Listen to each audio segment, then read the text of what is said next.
I can still hear the sound of it, the sudden thud against the side of my chair, the wheels rattling faintly against the wooden floor, and her laughter, sharp and careless, rising into the air. Emma, my daughter-in-law, didn't even look at me when she did it. She had that smile on her face, the one that pretends it's a joke, but everyone in the room knows it isn't. She nudged my wheelchair as if I were just an obstacle in her way, and then she laughed like I wasn't a man sitting inside it. To her, in that moment, I was only an object, something to mock, something in her way. I wanted to tell her to stop, to remind her that this chair carried what was left of my body after life had stripped me of its strength. But the words stayed lodged in my throat. My hands rested heavy on the armrests, trembling faintly, not with weakness, but with the weight of everything I wanted to say. My chest burned with it, but silence felt safer than the risk of breaking down in front of her. David, my son, stood not far away, his eyes glued to his phone screen. He didn't defend me. He didn't even glance up. That silence was worse than Emma's cruelty. It was the kind of silence that told me he had grown comfortable with it, maybe even blind to it. A silence that betrayed years of sacrifice, years when I worked until my bones ached just so he could have a better life. All of it washed over me in that instant, memories of holding his little hand while crossing the street, of watching him run across the yard with a toy airplane, of listening to him call me his hero. And now, here we were. He was a grown man, and I was no longer his hero. I was just an old man in a chair. Emma's perfume lingered in the air as she brushed past me, muttering under her breath, "Maybe this old thing should be kept in the garage." She chuckled again and disappeared into the kitchen, leaving me with the bitter echo of her words. The room grew still, but my heart was anything but. It beat heavily against my ribs, as though trying to remind me I was still alive, still human, even if no one else seemed to see it. I lowered my eyes, afraid the wetness gathering there might betray me. My fingers clenched harder on the armrests until my knuckles paled, the only sign of the storm raging inside. I told myself to breathe, to endure. I had endured worse in life, hadn't I? Hunger, poverty, back-breaking work. But somehow, this small act of cruelty hurt more deeply than all of those combined. It wasn't the kick of the chair, it was the kick to my dignity. And then, in the quiet that followed, I felt it. A presence. A shift in the air. Subtle, but undeniable. Someone else had seen it happen. Someone else had been watching from the shadows of the hallway, and Emma didn't know it. I often wonder when the world began to shrink around me. It wasn't just the walls of this house closing in, or the chair beneath me that limited my movements. It was the way people's eyes changed when they looked at me. Once, they carried admiration, sometimes even pride. Now, I see pity, or worse, indifference. That night, after Emma's laugh still echoed faintly in my ears, I sat alone in the corner of the living room, listening to the hum of the refrigerator and the occasional sound of forks clinking against plates from the kitchen. No one spoke to me. No one asked if I was all right. I leaned my head back and closed my eyes. And for a moment, I let myself drift into memory. I remembered a time not too long ago, when my legs still carried me up the hill behind our home. David and I used to walk there at sunset, when the sky was painted with streaks of orange and violet. He'd ask me questions about life, about how I met his mother, about the struggles I went through when I was his age. I told him then that respect was the one thing a man should never lose, no matter how poor or broken he became. He nodded, wide-eyed, as if he understood. And yet, here we are. with my own son silent in the face of my humiliation. It's strange how quickly roles reverse. I spent years carrying him, guiding him, teaching him. Now he pretends not to see me, as if I'm a shadow in his house. Sometimes I ask myself if this is what happens to every parent, that children grow older and the hands that once clung to you eventually push you away. Or maybe it's just me. Maybe I failed somewhere along the way. The thought lingers like a thorn that refuses to be pulled out. Emma's laughter carried faintly again from the kitchen. It struck me how comfortable she had become in her cruelty. Her voice was high, playful even, as she spoke to David about dinner plans, as though nothing had happened at all. But I knew, deep in my chest, that a line had been crossed. Once a person learns they can treat you like that without consequence, they will never stop. And David, by his silence, had given her permission. I sat there, staring at the muted glow of the lamp on the table beside me, and told myself I would endure it again. I always do. But there was that presence again, the sense of someone else in the room, just beyond sight. Quiet, but deliberate. I didn't know then who it was, or why they lingered in the shadows. All I knew was this: Emma believed her laughter had gone unnoticed, and David believed his silence was safe. But they were both wrong. The next morning, sunlight spilled faintly through the curtains, casting long, pale lines across the floor. I sat by the window in my chair, listening to the creak of the house as it woke. The smell of coffee drifted faintly from the kitchen, but no one had asked if I wanted a cup. That small gesture, so simple, so ordinary, had become rare in this house. I used to brew coffee for everyone, standing over the stove humming to myself, proud to serve my family. Now I was served nothing but silence. I watched David as he rushed past me, adjusting his tie, phone pressed to his ear. He didn't even meet my eyes. Once, he would sit with me in the mornings, telling me about the day ahead. Now, his words were reserved for clients and colleagues, not for his father. Emma followed behind him, her heels clicking against the floor, her laughter too bright for such an early hour. She caught my gaze briefly, and there it was again, that smirk, sharp and knowing, as if to remind me she had the upper hand. She whispered something into David's ear that made him grin, and they both walked out the door, leaving me in a silence so heavy it almost had a sound of its own. That silence gave me too much time to think. I thought about the slow unraveling of respect, how it never happens in a single moment. It comes little by little first.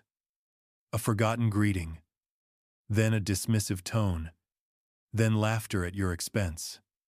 Before you realize it, you've gone from being the center of the family to a shadow in the corner. I wondered if Emma resented me for something I had never said, or if she simply saw me as an obstacle standing in the way of her comfort. And David, my son, my boy, I wondered if he even noticed the shift at all, or if he had simply chosen not to care. The walls of the house seemed closer that morning, pressing in as if to remind me of my place. I tightened the blanket around my lap, staring at the reflection in the glass. The man staring back at me looked older than I felt inside. His eyes were still sharp, still alive, but the body that carried them had given way. It was a strange kind of prison, to still feel strong in spirit, while the flesh betrayed you at every turn. And yet, even in that quiet morning, I felt something I could not name, a stirring in the air, the weight of an unseen gaze. Someone had witnessed the night before. I was certain of it now. I did not know who or why they remained silent, but I knew with every beat of my heart that Emma's cruelty had not gone unseen. That evening, the house filled with voices again. David's sisters, Laura and Grace, had come over for dinner. They brought their children, their laughter, and the chaos of family life that used to make my heart swell. Now it only reminded me of how invisible I had become. I sat at the end of the table, my chair slightly pushed back to give space, as though I were an afterthought. Plates clattered. Children argued over toys. And yet no one asked me how I was, or if I wanted more food. I might as well have been part of the furniture. Emma was in her element. She moved around the kitchen with exaggerated grace, her voice louder than everyone else's, telling stories that painted her as clever and charming. The others laughed, nodding, sipping their wine, too distracted to notice the sharp glances she threw my way. She set my plate down with a little more force than necessary, the glass rattling against the edge of the dish, and gave me that smile again, the one that said, "You don't belong here." I tried to smile back, but my lips wouldn't cooperate.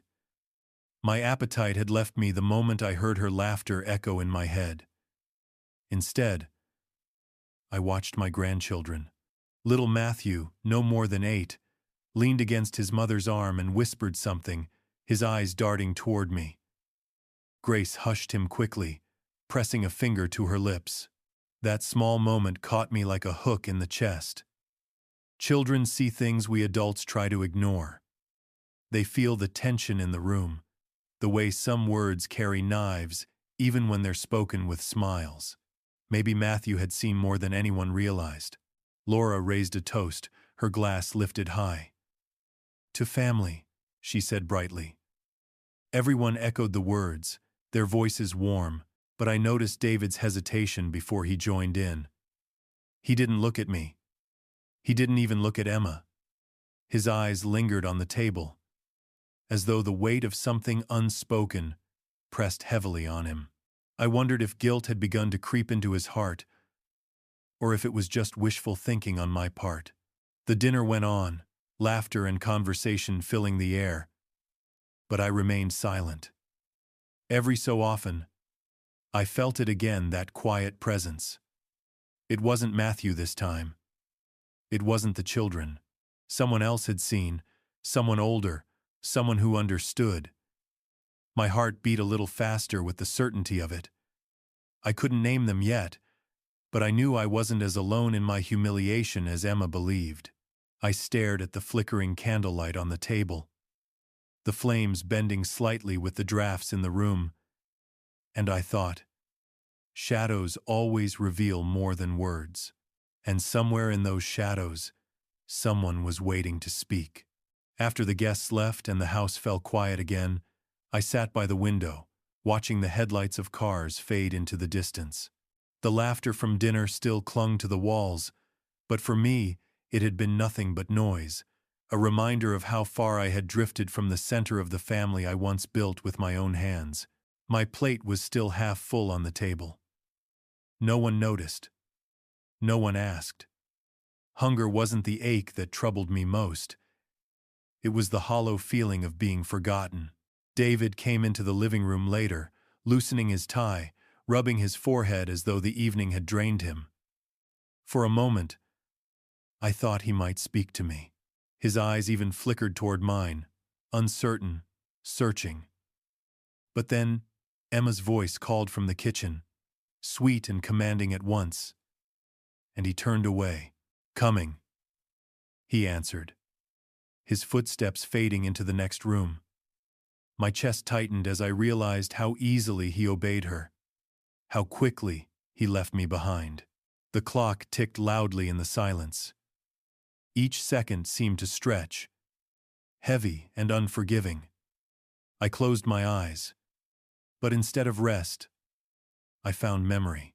I thought of David as a boy, running barefoot through the grass, his hair sticking up in the wind, his laugh filling the fields behind our old home. Back then, his eyes searched only for me, waiting for my approval, desperate for my praise. He used to say, "Dad, I want to be just like you." Now, he doesn't even want to look at me. Time changes everything. But I never thought it would change this much. The sound of a floorboard creaking snapped me back to the present. My chair faced the window, but in the reflection of the glass, I saw movement, a figure standing just at the edge of the hallway. My breath caught. Someone was there, silent, watching. It wasn't David, and it wasn't Emma. The outline was too still, too cautious, as if they didn't want to be seen. For a moment, I thought my mind was playing tricks on me, but when I blinked, the figure remained. I turned my head slightly, but by the time I looked directly, the hallway was empty. The shadows swallowed everything whole. My heart pounded against my ribs, not out of fear, but from a strange mix of relief and unease. Relief that I wasn't imagining the presence. Unease, because I didn't know what they wanted. Whoever it was, they had been there during dinner, too. They had seen what Emma did the night before. I was sure of it now. The night stretched on, heavy and restless, and I whispered into the stillness, "Who are you?" Of course, no answer came, but deep inside, I knew the silence wouldn't last forever. The next morning dawned gray, the kind of sky that seemed to sag under its own weight. Rain tapped against the window in soft rhythms, and I sat in the living room wrapped in a blanket, listening to the sound. The world outside felt heavy, but strangely alive. Inside, the air felt stale, muted by the silence between me and those who shared this roof. Emma passed by me twice that morning, once carrying laundry, once with a steaming mug of coffee. Neither time did she look at me, and neither time did she offer a word. It was as if I were a ghost in my own house, visible but not worth acknowledging. David left early for work. He muttered a quick goodbye, though I don't think his eyes met mine. The slam of the front door lingered in the air, longer than his words did. Emma was alone now, moving about with a confidence that filled every corner of the house. I heard her humming in the kitchen, cheerful, careless. Then, without warning, her voice rose sharp and mocking. "What a pitiful life, sitting in that chair all day," she called out, though she never once stepped into the room to face me. She laughed at her own words, as if humiliating me was a form of entertainment. I closed my eyes, letting the sting of her words press against my chest. They cut deeper than she knew. Or maybe she knew exactly what she was doing. It wasn't the first time she had said things like this, but each repetition seemed to chip away at me more than the last. Still, I stayed silent. I had learned that speaking only fed her cruelty. Silence was my armor, though it felt thin and fragile. But then I heard it again, the faint creak of the hallway floorboard. That presence. My heart quickened as I realized it wasn't imagination. Someone was there, listening. Someone had heard her words, just as they had seen her cruelty before. I didn't dare turn my head, not wanting Emma to notice. Instead, I kept my gaze fixed on the window, watching raindrops streak down the glass, my mind turning with questions. Who would linger in silence like that? Who would stay hidden, but always near? Emma's laughter eventually faded as she busied herself with chores. The house grew quiet again, but I knew I was not truly alone. That realization was a strange comfort, though it left me unsettled, because if someone had been watching, they had also been waiting, and I could not yet tell whether they were waiting for me or for Emma. That evening, when David returned from work, I expected at least a glance, maybe even a question about my day. Instead, he placed his briefcase by the door, kissed Emma on the cheek, and sank onto the couch, without so much as a word in my direction. Emma curled beside him, whispering something in his ear that made him chuckle. I sat across the room, my hands folded in my lap, and for a brief moment, I felt like an intruder in my own home. The television flickered to life, filling the silence with voices that weren't meant for me. David's eyes stayed fixed on the screen, but I could see his shoulders tense, as though part of him knew something was wrong. He wouldn't say it, though. He never did. Emma leaned against him, her laugh spilling into the room, and every sound from her mouth seemed designed to remind me of my place. At one point, she glanced over her shoulder at me, her eyes glinting with mischief, before whispering again into David's ear. Whatever she said made him smile, but not once did he look my way. I thought about speaking then. I thought about asking him if he remembered the boy he once was, the boy who promised never to let his father feel alone. But the words dissolved before they reached my lips, because deep down, I knew the answer. He did remember. He simply chose to forget when it was easier. Hours passed. The news played, then a game show, then a late-night sitcom. Emma eventually drifted upstairs, leaving David with the glow of the screen. For a moment, we were alone.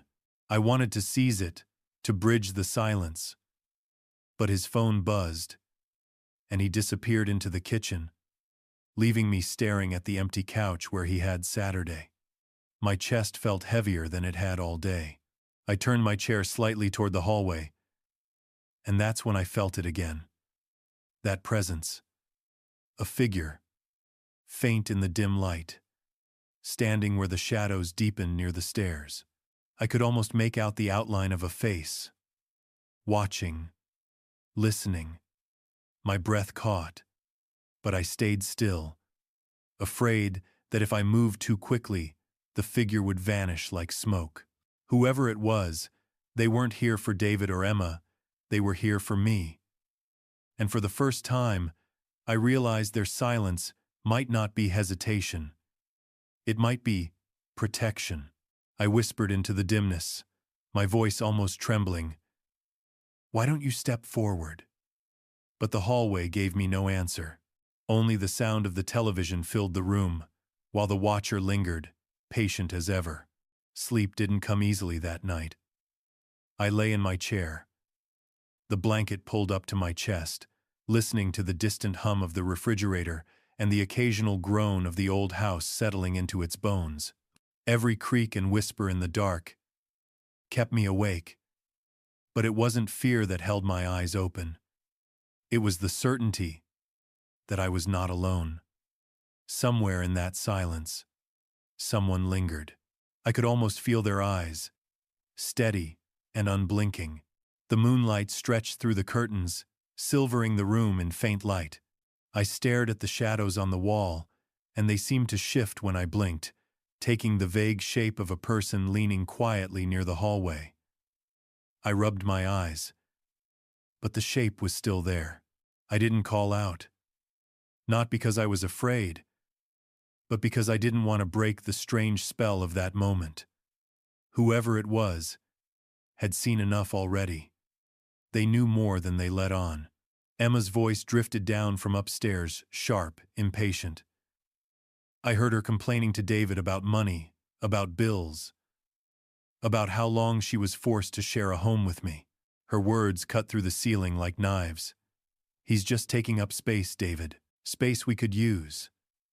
My chest ached with each syllable, not because they surprised me, but because I realized David didn't argue. His silence reached me through the walls, and it was louder than her cruelty. I turned my face toward the window, whispering into the night. "I gave you everything I had, son. Why is it so easy for you to give me nothing in return?" My voice cracked, too soft for anyone to hear, except perhaps the watcher in the shadows. For a moment, I imagined they shifted closer, as though leaning in to catch every word. The clock ticked past midnight. My eyes burned with exhaustion, but my mind wouldn't rest. I thought of all the sacrifices that had led me here, every calloused hand, every aching back, every dollar I saved and gave. I wondered if this was the end of a father's journey, to pour your life into your children, only to be emptied and set aside when they no longer needed you. The thought sat heavy in my chest, heavier than the chair itself. And then, just before my eyes closed, I saw it again, in the mirror across the room, the faint reflection of someone standing in the hallway, their form half lit by moonlight. They were closer than before, and though I could not see their face, I knew without doubt the time would come when they would reveal themselves, and when that moment arrived, everything would change. Morning came with the scent of fried eggs and burnt toast drifting from the kitchen.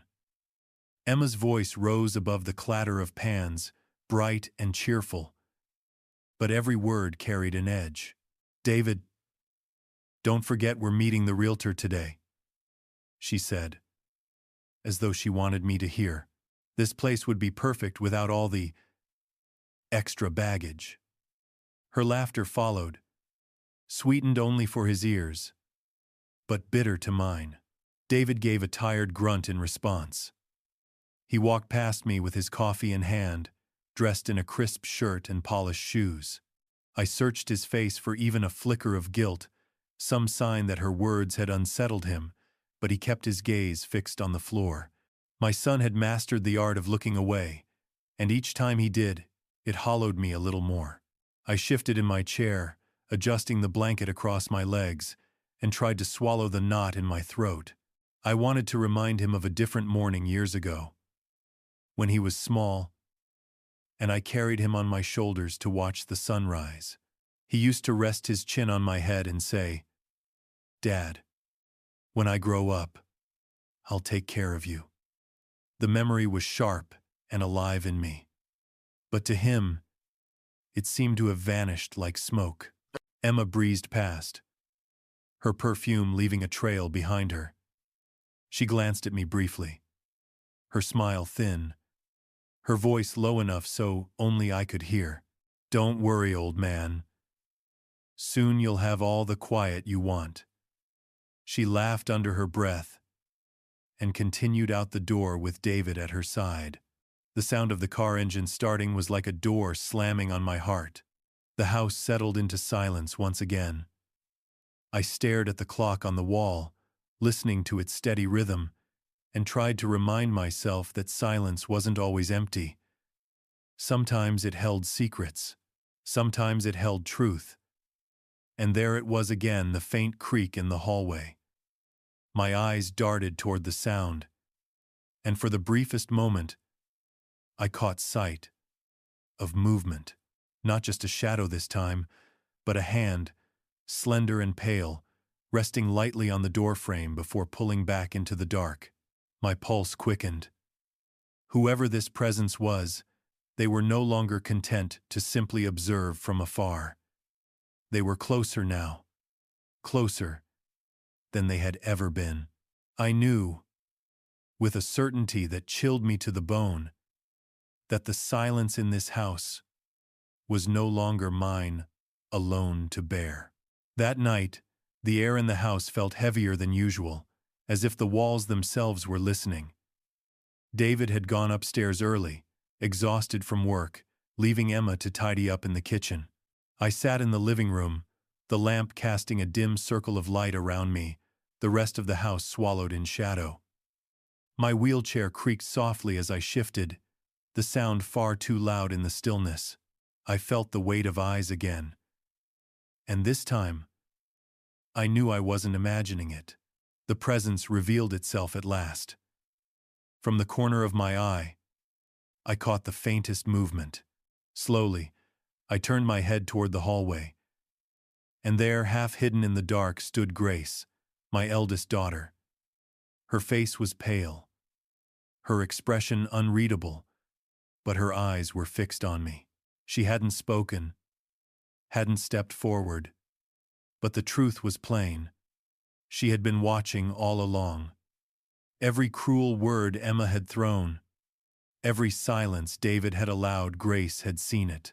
She had carried it in her heart. Quietly, waiting. Our eyes met.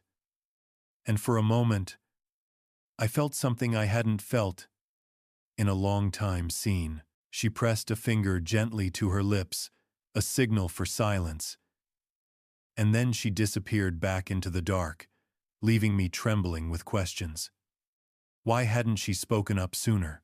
What did she plan to do with what she knew? The questions gnawed at me, but beneath them was a flicker of hope, faint but real, that I was not entirely alone. Emma's footsteps approached, breaking the moment. She carried a glass of wine in her hand, her heels clicking against the floor. She stopped near my chair, looking down at me with that same mocking smirk. "Comfortable?" she asked, her voice dripping with false sweetness. I didn't answer. I couldn't, because even as she stood there, gloating, my mind was on Grace, on the way her eyes had met mine, steady and filled with something Emma could never fake: compassion. Emma shook her head, as though disappointed in my silence, and sauntered back into the kitchen. The sound of her laughter soon followed, echoing faintly through the walls. But her cruelty no longer pressed on me in the same way. For the first time in a long while, I felt a quiet strength stir inside me. Because someone had seen. Someone had borne witness to the truth Emma believed she could bury in laughter. I sat in that dim light, my hands tightening around the armrests of my chair, and whispered to myself, "This isn't over." And deep down, I knew it wasn't. Grace's silence wasn't abandonment, it was preparation. She had been waiting for her moment. And when that moment came, the house would never be the same again. The following days passed in a blur of repetition. Emma's clipped laughter, David's silence, and the hollow rhythm of my own heart pressing against the quiet walls. I kept thinking of Grace. I replayed that moment in the hallway over and over in my mind. Her eyes, steady and unblinking, the finger pressed to her lips. She had seen. She knew. And yet, she remained silent. Was she protecting me, or waiting for the right moment to speak? The uncertainty gnawed at me more than Emma's cruelty ever could. One evening, when the house was filled again with the noise of dinner, I saw Grace at the table. She spoke little, her words soft and measured, but her eyes darted often in my direction. Emma commanded the room, her voice rising over everyone else's, weaving her stories with a practiced ease. Each laugh from the others felt like a blade pressed against my chest. Yet Grace never laughed. She watched. She listened. And I wondered how long she could carry the weight of silence before it broke her. I ate slowly, pushing food around my plate, tasting nothing. At one point, Emma leaned across the table and said loudly, "Some people don't even know how to feed themselves anymore." The laughter that followed was thin, nervous, but it was laughter nonetheless. David stared at his fork, refusing to meet my eyes. My stomach twisted, but when I glanced at Grace, I saw her hand tighten around her glass, the faintest tremor running through it. She knew it was wrong. Every fiber of her knew. Still, she held her tongue. After dinner, when the dishes clattered in the sink and Emma's voice carried through the kitchen, Grace slipped quietly into the living room. She moved toward me slowly, her face shadowed in the dim light. "Dad," she whispered, almost inaudible. "Hold on." Her hand brushed mine, a fleeting touch, warm and trembling. Before I could answer, she pulled away, her eyes glistening with unshed tears. She disappeared before anyone could notice. I sat frozen, my heart pounding, her words echoing in me. "Hold on." They weren't just words of comfort. They were a promise, a warning, perhaps even both. For the first time in weeks, I felt a strange mixture of dread and hope entwined within me, like two vines growing together. Something was coming. Grace knew it. And now, so did I. That night, as the house settled into uneasy sleep, I stared at the shadows on the wall and wondered, how much longer could I hold on before the truth demanded to be spoken? The morning light crept slowly across the floorboards, pale and cold, as though even the sun hesitated to touch this house. I sat by the window again, listening to the muffled sounds of Emma moving about in the kitchen. She hummed to herself, the tune sharp and careless, filling the silence with something that felt almost mocking. Every note seemed to carry the same message. She was in control, and I was nothing more than a burden to be endured. David left early, muttering a distracted goodbye, his hand brushing Emma's shoulder on his way out. She leaned into him, smiling, then closed the door behind him and turned toward me. For a moment, her face softened, and I almost believed she might offer kindness. But it didn't last. "You just sit there all day, don't you?" she said, her tone dripping with disdain. "What a waste of space." Her laugh followed, short and sharp, before she returned to her chores. I lowered my eyes, forcing myself not to answer. Words would only give her satisfaction. Instead, I let my mind wander to the years before, when I still worked the land with my own hands, when strength still coursed through my legs and I could lift my children high into the air. The memory of those days was both comfort and torment. Comfort, because they reminded me of who I truly was. Torment, because of how far I had fallen in their eyes. It was then I heard it again. The faint creak of the hallway floorboard. The softest breath. Held too long. My heart stirred. Not with fear, but with recognition. Grace.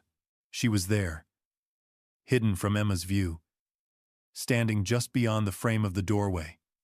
I didn't turn my head. I didn't want to draw Emma's attention. But I knew she was watching. She had heard every word. She had seen every cruel glance. Emma continued her humming, oblivious. She carried a basket of laundry past me, deliberately brushing the edge of the chair with her hip, enough to jolt me slightly. "Careful," she said with a smirk, though we both knew it wasn't an accident. My hands tightened around the armrests, but I kept my silence. Behind her, in the hallway shadows, I saw Grace's outline shift, her fists clenched at her sides. For the first time, I noticed anger in her stance. Not just sorrow, not just hesitation, but anger. She wasn't only watching anymore. She was storing every detail, every humiliation, like kindling waiting for a spark. And in that quiet, heavy moment, I realized Emma's laughter was building towards something she could never control. Grace was no longer just a witness. She was becoming a storm. That evening, the family gathered in the living room. The television flickered, filling the space with colors that seemed too bright for the heaviness that lingered in the air. Emma sat beside David, her hand draped casually across his arm, her voice rising above whatever show played. "You know," she said loudly enough for me to hear, "some people just take and take. They give nothing back, and yet we're the ones expected to care for them." Her eyes flicked toward me as she spoke, her smile sharp, daring me to respond. I felt David shift uncomfortably, but he said nothing. His silence was a shield for himself, not for me. My chest tightened with the weight of it.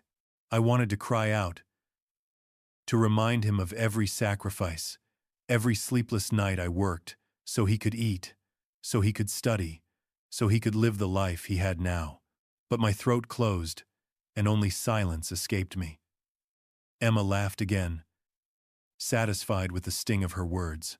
Grace sat quietly in the corner, her gaze fixed on the floor. Yet I could see her jaw tighten, her fists curl against her knees. She hadn't said a word all evening, but her silence was different from David's. His was avoidance. Hers was resistance. She was gathering something inside her, holding it back until the right moment. I could feel it in the way her eyes lifted briefly to mine, a flicker of fire passing between us. I turned away, pretending to watch the television, but inside, I was unraveling. My heart ached with a sorrow deeper than any pain in my body. To be mocked openly, to be treated as useless in front of my own children, it stripped me of the last shreds of dignity I clung to. Still, I said nothing, because sometimes silence is the only way to survive. Emma stood suddenly, brushing past my wheelchair as if I were nothing but furniture. She nudged it just enough to make me wobble, then laughed under her breath. "Oops," she muttered, though her eyes glinted with triumph. I steadied myself, gripping the armrests tightly, swallowing the anger that burned in my chest. But in that moment, I noticed Grace rise slowly from her seat. She didn't speak. She didn't confront. She simply stood there, her posture rigid, her eyes locked on Emma with a quiet fury that made my breath catch. For the first time, Emma seemed uneasy, shifting under that gaze before retreating to the kitchen. Grace didn't follow. She just sat back down. But her silence spoke louder than words.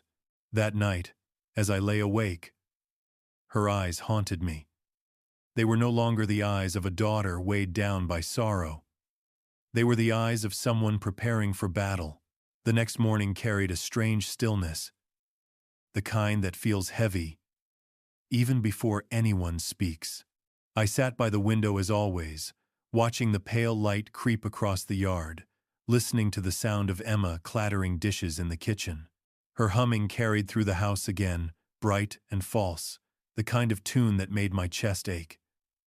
David had already left, leaving me alone with her voice and her shadow. But I wasn't truly alone. Out of the corner of my eye, I saw Grace again, standing quietly at the edge of the hallway. She wasn't hiding anymore. She didn't flinch when the floor creaked under her step. She stood there with her arms crossed, her eyes fixed on Emma with a kind of calm that unsettled me. I realized then that Grace wasn't simply witnessing my humiliation, she was memorizing it, carving it into her heart, preparing it like evidence. Emma turned suddenly, catching sight of her. For a brief second, the two of them locked eyes. Emma's smirk faltered, just slightly, before she masked it with another laugh. "Grace," she said with exaggerated cheer, "you're up early. Care for some coffee?" Her tone was light, but the tightness in her smile betrayed her. She knew she'd been seen. Grace stepped forward, her movements deliberate. "No, thank you," she replied softly, though her gaze never left Emma. Then, without another word, she walked toward me. She knelt beside my chair, adjusting the blanket over my lap with gentle hands, the same way she did when she was a child, helping me carry tools on the farm. Her touch lingered just long enough to remind me of a truth Emma could never erase. I still mattered to someone. Emma's laughter rang out again, forced this time, echoing too loudly in the kitchen. But Grace didn't flinch. She leaned closer to me, her voice low enough that only I could hear. "Don't worry, Dad. She won't get away with this forever." Her words were steady, heavy with promise. Then she stood and left the room, her shoulders squared, her steps firm. I sat frozen, my heart pounding with a strange mix of relief and dread. For weeks, I had endured in silence, uncertain if anyone would ever stand beside me. Now I knew Grace had been watching, waiting, carrying the weight of it all. But what unsettled me most was the fire in her eyes. It wasn't just compassion. It was resolve. Something in her had shifted, and once that shift began, there would be no turning back. Emma believed her cruelty was invisible, that her laughter erased all traces. She didn't yet realize the truth. Shadows do not hide sins. They reveal them. And Grace was no longer content to stay in the shadows. That evening, the house grew unusually quiet after dinner. Emma disappeared into the kitchen to wash the dishes, her voice humming faintly over the sound of running water. David had gone upstairs to take a call, his footsteps fading quickly as though he was glad to escape the tension. I remained in the living room, the lamplight flickering softly against the walls, the silence pressing in heavy. Grace sat across from me, her hands folded neatly in her lap, her eyes steady and watchful. For the first time in a long while, she spoke without hesitation. "Dad," she said softly, "you don't have to endure this alone."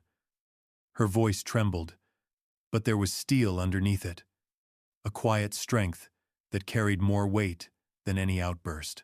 I swallowed hard, my throat tightening at her words. "I've been waiting," I whispered, my voice low and rough, "waiting for someone to see me again." Grace leaned forward, her face etched with both sorrow and determination. "I've seen everything," she said, her jaw tightening. "Every cruel word. Every time she mocked you. I can't stay silent anymore." Her words struck me like a wave, both relieving and frightening, because I knew what it meant. Grace wasn't just comforting me, she was preparing to act. And once that path began, there would be no easy way back. From the kitchen, Emma's laughter rose again, sharp and deliberate, as if she wanted to remind us she still ruled the house. Grace's eyes flicked toward the doorway, her expression darkening. Then she looked back at me.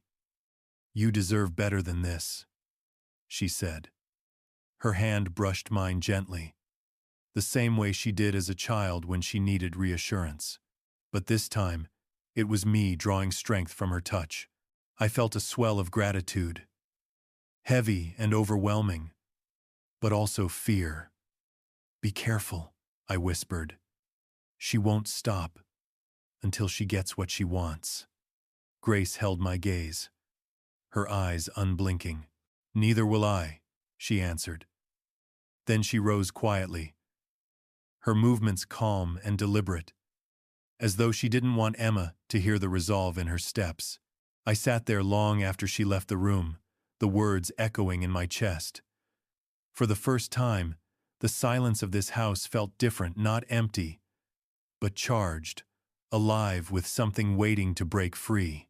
Emma believed her cruelty was safe, hidden behind David's silence and my frailty, but she had overlooked the one person who refused to let it stand. And as I listened to the last clatter of dishes from the kitchen, I realized the balance in this house was shifting. The storm Grace had been holding back was coming, and Emma had no idea how close it was. The next day passed in a haze of gray skies and restless thoughts. I sat by the window, watching raindrops blur the world outside, while Emma moved through the house with her usual sharp efficiency. She spoke on the phone for hours, her laughter rising and falling, each note a reminder of her certainty that she was untouchable. David came home late, shoulders slumped, eyes tired, and once again, he said nothing. His silence had become a language of its own, one that told me more than any words ever could. He wasn't going to fight for me. Not against her. Not anymore. But Grace was different. That evening, when Emma finally left the room, Grace slipped quietly beside me. Her voice was calm, but her eyes burned with resolve. "Dad, it's time," she whispered. I turned my head toward her, my heart pounding. "Time for what?" My voice cracked with both fear and hope. She leaned closer, her words steady. Time to show them what she's done. You don't have to carry this humiliation alone.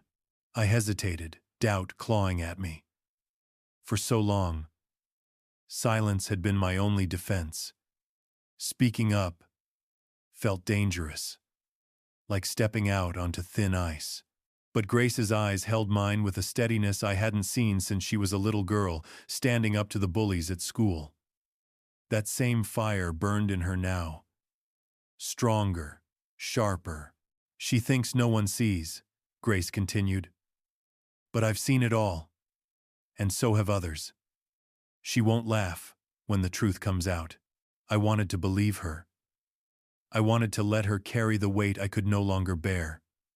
But fear whispered in my ear. What if David turned against me too? What if speaking the truth only deepened the loneliness?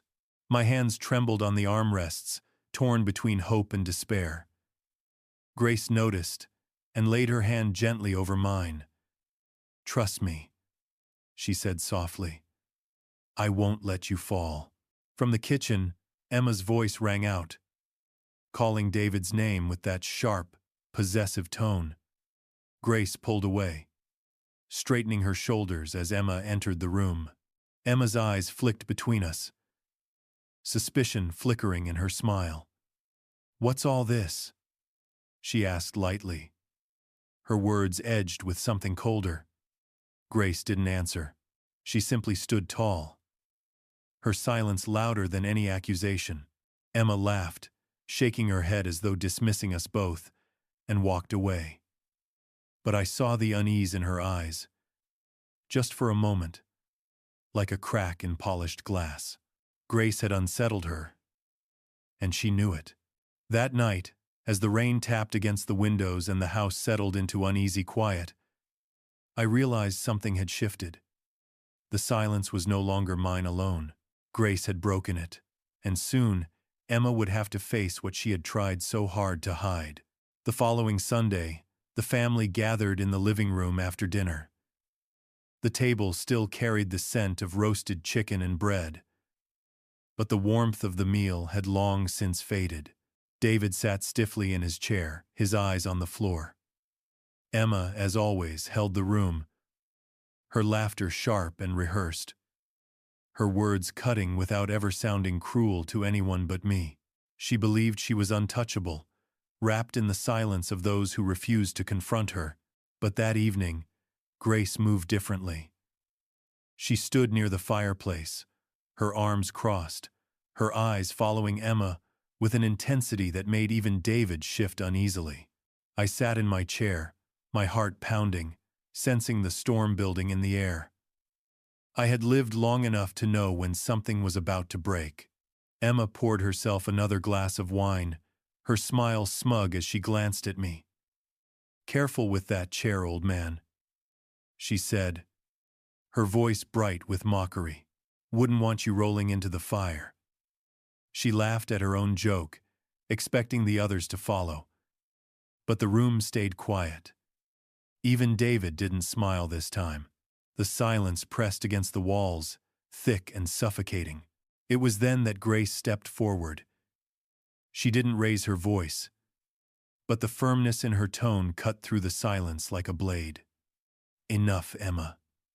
The words hung in the air, heavy and undeniable. Emma froze, her glass midway to her lips, her smile faltering. David looked up sharply, his eyes wide, as though he had never heard his sister speak with such steel. Grace's gaze didn't waver. "I've watched you humiliate him for months," she said, her voice trembling with restrained anger. "I've heard the words, seen the way you push him, laugh at him, treat him like he's less than human. It ends tonight." Every syllable carried a weight that shook me to my core. For the first time, someone had spoken the truth aloud. Emma tried to laugh, a brittle sound that cracked before it reached the air. "You've got it all wrong, Grace," she said quickly, her eyes darting to David. "It's just jokes, just harmless fun." But Grace didn't back down. She took another step closer, her eyes never leaving Emma's. "I was here," she said. "I saw, I heard, and I'm not the only one." The room fell into a silence deeper than any I had known before. My hands trembled on the armrests, not from weakness, but from the swell of something I hadn't felt in years: vindication. For so long I had endured alone, but now the truth had been spoken, and nothing could silence it again. Emma's eyes darted nervously, her confidence slipping. David sat frozen, caught between his wife and his sister. And in that fragile silence, I knew everything was about to change. David's face had gone pale, his hands gripping the arms of his chair as though he needed something solid to hold on to. He looked from Grace to Emma, his lips parting as if to speak, but no words came. Emma's composure cracked further, her smile twitching at the edges, her eyes darting in panic.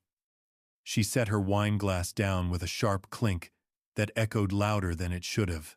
"David," she said quickly, her voice edged with desperation. "Tell her she's wrong. Tell her I would never." But David didn't answer. He stared at the floor, his silence heavier than any denial. I watched him closely, my heart twisting. This was my son, the boy I once believed would always stand by me, and now, even in this moment, he faltered between loyalty to the truth and the chains of his wife's hold on him. Grace stepped closer to him, her voice steady but filled with hurt. "David, you know it's true. You've seen it. You've heard it. You've stood by while she mocked your own father." Her voice broke slightly, but she pressed on. "How can you sit there, pretending it never happened?" David's shoulders slumped, his breath shallow. For the first time in years, his eyes met mine. I saw shame there, raw and unhidden, and it struck me harder than Emma's cruelty ever could. My son, the boy I raised with my own hands, was drowning in his silence, and I could do nothing but wait for him to find his voice. Emma reached for his arm, her nails pressing into his sleeve. "She's twisting everything," she hissed. "Don't let her tear this family apart." But her words rang hollow. Even she seemed to hear the cracks in them. Grace's gaze burned into her, unwavering. "You did that yourself," she replied coldly.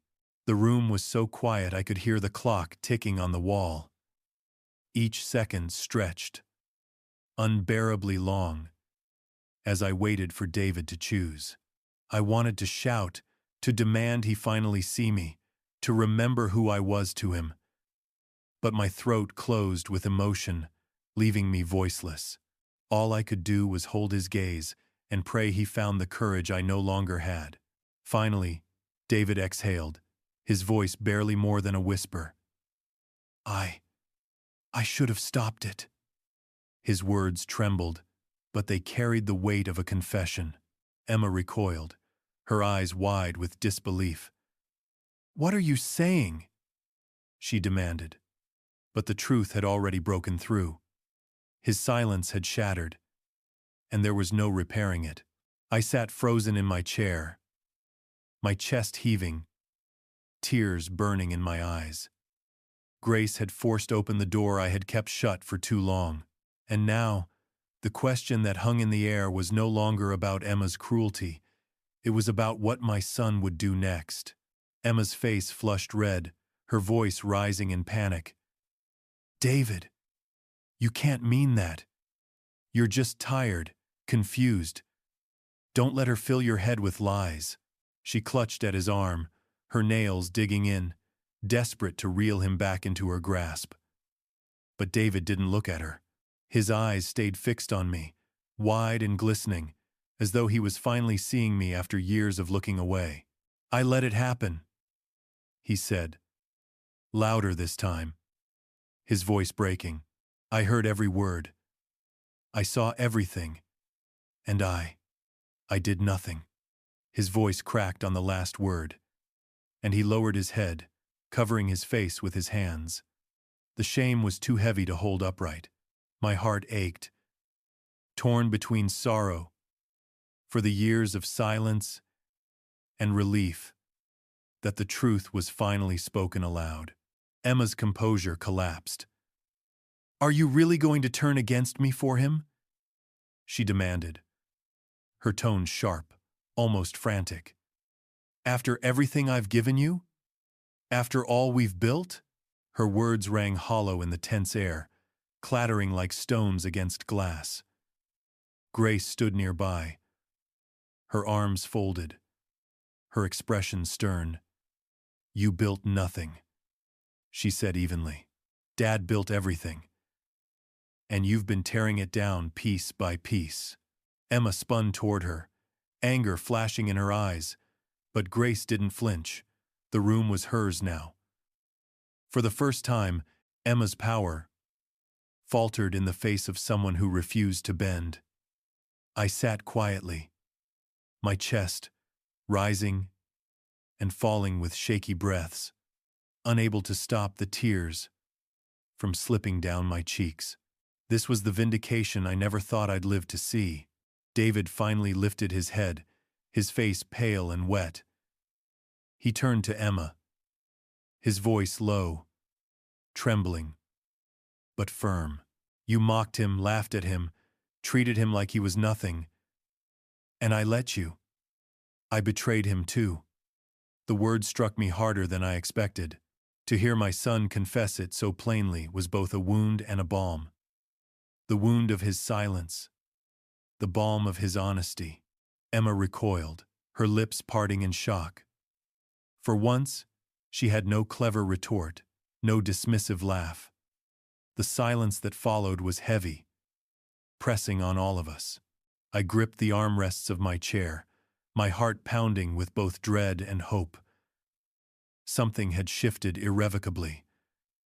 The lies and laughter that had shielded her for so long were gone. All that remained was the truth, raw and undeniable. And yet, as I looked at David's face, broken and ashamed, I knew this was not the end. A confession was only the beginning. The question now was whether he had the strength to make things right, or if Emma's shadow would still pull him back. The house had never felt so still. The air itself seemed to hold its breath, waiting for what would come next. Emma stood frozen, her eyes darting between Grace, David, and me, as though searching for a foothold that no longer existed. Her laughter, once so loud and certain, had fallen silent, and in that silence, the truth echoed louder than anything she could say. David turned fully toward me, his face pale, his voice trembling. "Dad," he whispered, "I'm sorry. For all the years I stayed quiet. For every time I looked away. I thought keeping peace was enough, but all I did was let her hurt you." His eyes filled again, and for the first time in what felt like forever, he reached for my hand. His grip was warm, desperate, and heavy with guilt. Tears blurred my vision as I looked at him, my son, the boy I had raised with calloused hands and endless hope. The boy who had finally found his voice, though it came far too late. Emma stepped forward, her voice sharp, her tone rising. "Don't let him guilt you, David. He's trying to turn you against me. He's just bitter, clinging to the past." Her words rattled through the room, but no one answered her. Grace's eyes stayed locked on her brother, silently urging him not to falter. And David didn't. For once, he didn't look away. "I can't live like this anymore," he said firmly. "Watching you laugh at him, push him, mock him, I can't pretend it's normal. It ends here." His words cut through the tension like a blade, steady and final. Emma's face drained of color, her confidence unraveling with each syllable. She opened her mouth to speak again, but no sound came. She turned away, her hands shaking, as though realizing for the first time that her hold on this family was slipping. Grace moved to my side, resting her hand gently on my shoulder. "You're not alone anymore," she said softly, her voice steady. And in that moment, for the first time in years, I believed her. I looked at both of my children, one broken by guilt, the other burning with resolve, and I felt a strange, bittersweet peace settle over me. Justice had not yet been served. Not fully. But the silence had been shattered. And once broken, silence can never be repaired. Emma disappeared into the kitchen, her footsteps sharp against the floor. David sank beside me, still gripping my hand, his shoulders trembling. Grace remained standing, her presence steady, her gaze fixed on the door, as though waiting for what would come next. I sat there, my heart heavy yet strangely unburdened, and thought of everything that had led to this night. The laughter, the cruelty, the silence. And I realized that Emma had been wrong about one thing all along. I was not powerless. Even from this chair, I carried the one thing she could never take from me: the truth. She thought her laughter had buried it, but she didn't know that sometimes the weakest voice in the room becomes the one that changes everything. And though tonight felt like an ending, deep down, I knew it was only the beginning.